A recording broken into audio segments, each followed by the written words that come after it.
everyone, welcome back to Mindful Investing. June is officially done, which means we have wrapped up the first 6 months of 2025. So it's time for our monthly full portfolio update. Year to date, my portfolio is up close to $28,000. That's 14% gain so far this year. For comparison, S&P 500 and Nasdaq are both up little over 5% year to date. So I've significantly outperformed the broader indices. And what makes it even better is I've maintained roughly 50% of cash position throughout this period, which means there's plenty of dry powder for future opportunities.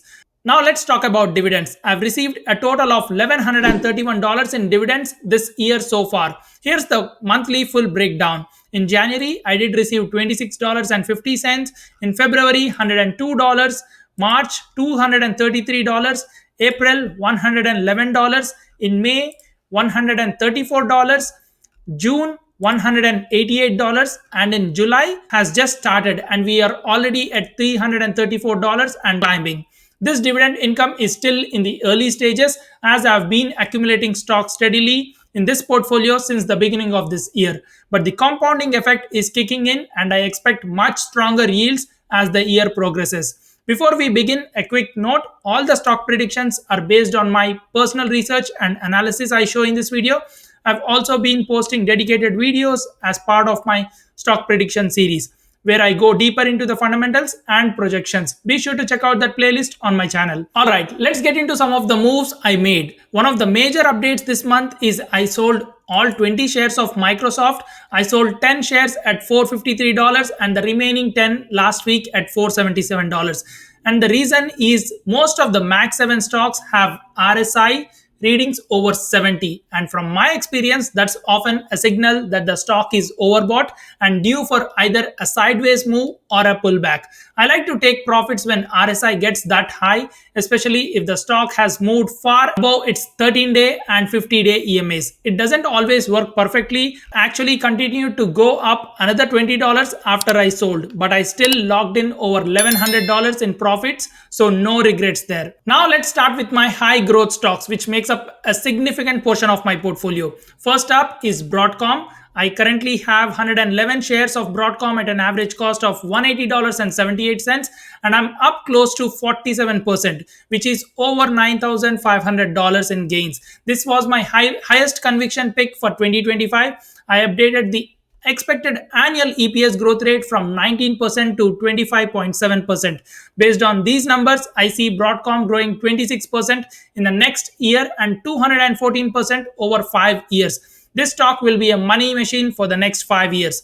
Next up is Vertiv Holdings. I currently have 100 shares at an average cost of $84.52 and I'm up over 48% on this. If the price pulls back to $100, I plan to buy more. This stock presents an attractive upside of 28% in 1 year and 247% in 5 years. I also updated the EPS growth rate from 27.2% to 28.3%. And the advantage of having 100 shares of these companies is I'm selling covered calls for some extra passive income.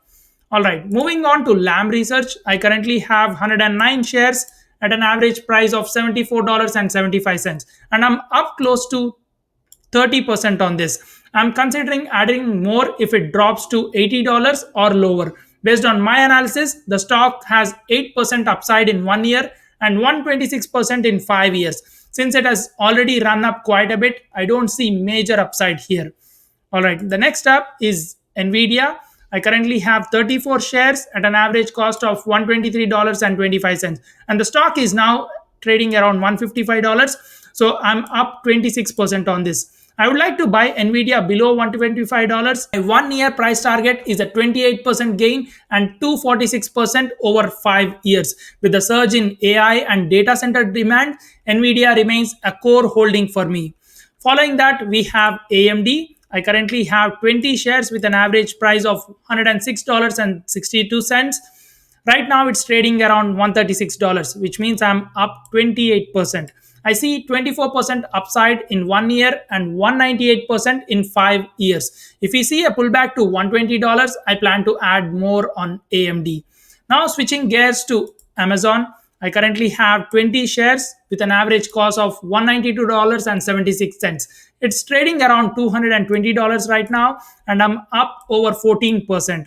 I expect a 21% gain in 1 year and 164% in 5 years as AWS and e commerce continue to thrive. My next buy zone for Amazon would be around $200. Now let's take a look at Google. I currently have 35 shares with an average price of $163.71. Currently up over 8.5%. I see 15% upside in 1 year and 100% over 5 years. However, Google is facing some headwinds and I'm still debating whether to hold or rotate into a higher conviction name. Right now, let's move on to another one, which is Arista Networks. I own 20 shares at an average price of $83.65, currently up over 19%. I see a 15% upside in 1 year and 99% in 5 years. It's not the strongest gainer, but it's finally picking up in momentum. Now, let's go to Chipotle. I own 58 shares at an average price of $55.68, and I'm up over 3% on this. The 1 year upside is 17% and 117% in 5 years. After months of consolidation, it's finally starting to move. I'll hold until I see a double on Chipotle. And rounding out the high growth names is the trade desk. I currently have 32 shares at an average cost of $65.47, and I'm up over 12% on this. Like Arista Networks, this one also fell 50% from its highs. My key buy level is $60. Upside is 23% in 1 year and 182% in 5 years. Definitely a long term play. Now let's walk through the dividend stocks currently in my portfolio, which provide stability and passive income. Starting with realty income, I currently have 51 shares at an average cost of $54.81. This stock pays a 5.59% dividend yield and is one of my favorite monthly income stocks. And my next buy zones for realty income are $52 and $51. Moving on, I currently have 50 shares of Coca-Cola at an average price of $63, and my position is up over 13% on this, and I'm watching for a pullback before adding more. One is LTC Properties. I currently have 72 shares with an average price of $33.99 with a 6.5% dividend yield. My buy zones are $34, $33 and $31. And the next one I have is Johnson & Johnson. I currently have 10 shares at an average price of $142, and my position is up over 9.7%. Recently, all the healthcare industry is under pressure, and since J&J is still under 200-day EMA, it's a good dividend stock to own for long term. It currently has a 3.2% yield, and I'll only add if it dips below $140. And the next one I have is Target. I have 16 shares with at an average cost of $117.35. Currently, I'm down close to 11%, and my buy zones are $89 and $82. I'm not seeing much upside on Target, only 5% and 25% in 1 and 5 years. So I may sell this in few quarters. It pays a dividend yield of 4.7%, which is great. Another way to look at Target is its current PE ratio, which is at 12, very low. And I believe long-term investors will pitch in to buy at these levels. Moving on to CSX, this is a railroad company. It isn't a flashy pick, but it provides stability. I currently have 47 shares with an average cost of $33.18. And I'm right now break even on this. I'm planning to sell this out at $35, but we'll see what happens. That wraps up all the dividend stocks in my portfolio. Now let's take a look at the ETFs I'm holding. Starting with SCHG, I currently have 321 shares at an average price of $24.88. And I'm up over 16% on this. There's a resistance at $29, and we may see a pullback or some consolidation, which may bring SCHG down to $26 before the next leg run up. And the next one I have is SCHD. I currently have 212 shares at an average price of $27.62. This is finally starting to wake up, and I'm only down 1.5% on this. And I'm planning to buy more SCHD at $26 and then at $25.50. And the next one I have is JEPQ. This is JP Morgan Equity Premium Income ETF. It has over 10% dividend yield and monthly payouts, which is a great bonus. I currently have 62 shares with an average price of $53.67. And my next buy targets for JEPQ are $50.40 and then $49.50. And the next one I have is AMDY. I currently hold 200 shares of AMDY with an average price of $9.70. Initially, I assumed that if AMD goes up, AMDY will also follow the same trend, but that hasn't been the case. I'm currently down 18% on this, which is about $350. However, I received $426 in dividends so far. So overall, I'm slightly in green. This was an experiment with YieldMax ETFs for me, and frankly, I'm not impressed. Losing capital while receiving taxable dividends doesn't make much sense to me. I plan to exit these positions pretty soon. The next one I have is IBIT. I currently have 15 shares with an average price of $50.61, and I'm up over 22% on this. I will keep accumulating IBIT whenever it drops below the 50-day EMA. And the next one I have is Bill Holdings. This was a swing trade for me, which didn't go as planned. And I'm down over 9.5% on this. It has been moving sideways for the last 3 months.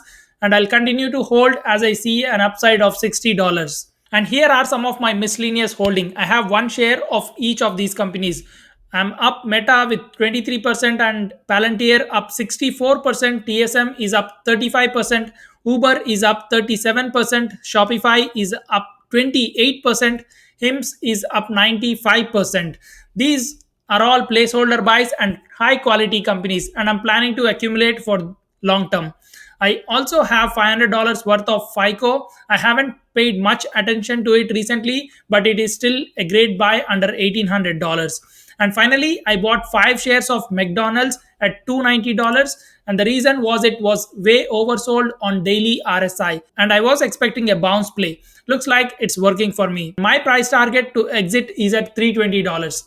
That wraps up my full portfolio breakdown and my game plan moving forward. So far, I'm very happy with how the portfolio has shaped up in the first half of 2025. Strong gains, a strong dividend stream, and lots of flexibility with the cash position.